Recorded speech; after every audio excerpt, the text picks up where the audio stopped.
ರಂಗೇರಿದ ದಾವಣಗೆರೆ ದಕ್ಷಿಣ ಉಪಚುನಾವಣೆ ಅಖಾಡ. ಅಭ್ಯರ್ಥಿ ಸಮರ್ಥ ಶಾಮನೂರ್ಗೆ ಬಂಡಾಯದ ಬಿಸಿ. ಟಿ ಜಬೀನಾ ತಾಜ್ ಎಂಬುವವರಿಂದಲೂ ನಾಮಪತ್ರ. ದಾವಣಗೆರೆ ದಕ್ಷಿಣ ಉಪಚುನಾವಣೆ ಅಖಾಡ ರಂಗೇರಿದ್ದು ಇಂದು ನಾಮಪತ್ರ ಸಲ್ಲಿಕೆ ಭರಾಟೆ ಜೋರಾಗಿದೆ. ಟಿಕೆಟ್ ಕೈ ತಪ್ಪಿದ ಬೆನ್ನಲ್ಲೇ ಮುಸ್ಲಿಂ ನಾಯಕರು ಕಾಂಗ್ರೆಸ್ ವಿರುದ್ಧ ತಿರುಗಿ ಬಿದ್ದಿದ್ದಾರೆ.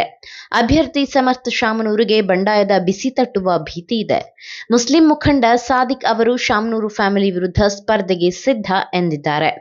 ಇದರ ನಡುವೆಯೇ ಅಖಾಡಕ್ಕೆ ಮುಸ್ಲಿಂ ಮಹಿಳಾ ಅಭ್ಯರ್ಥಿ ಎಂಟ್ರಿ ಕೊಟ್ಟಿದ್ದು ನಾಮಪತ್ರ ಸಲ್ಲಿಸಿದ್ದು ಕಾಂಗ್ರೆಸ್ಗೆ ಹೊಸ ತಲೆಬಿಸಿ ತಂದಿದೆ. ಕಾಂಗ್ರೆಸ್ ವಿರುದ್ಧ ಮುಸ್ಲಿಂ ಮುಖಂಡರು ಅಂತರ ಕಾಯ್ದುಕೊಳ್ಳುವ ನಿರ್ಧಾರ ಮಾಡಿದ ಸಮಯದಲ್ಲೇ ಮುಸ್ಲಿಂ ಮಹಿಳೆಯೊಬ್ಬರು ಬೈ ಎಲೆಕ್ಷನ್ ಅಖಾಡಕ್ಕೆ ಧುಮುಕಿದ್ದಾರೆ.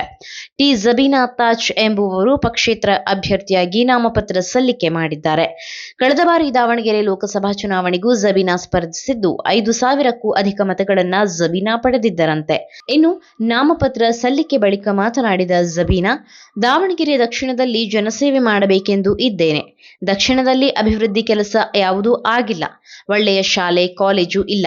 ಅಗತ್ಯ ಸೌಲಭ್ಯ ಕಲ್ಪಿಸುವ ಹಾಗೂ ಜನಸೇವೆ ಉದ್ದೇಶದಿಂದಲೇ ನಾಮಪತ್ರ ಸಲ್ಲಿಕೆ ಮಾಡಿದ್ದೇನೆ ಎಂದು ಟಿ ಜಬೀನಾ ತಾಜ್ ಹೇಳಿಕೆ ನೀಡಿದ್ದಾರೆ.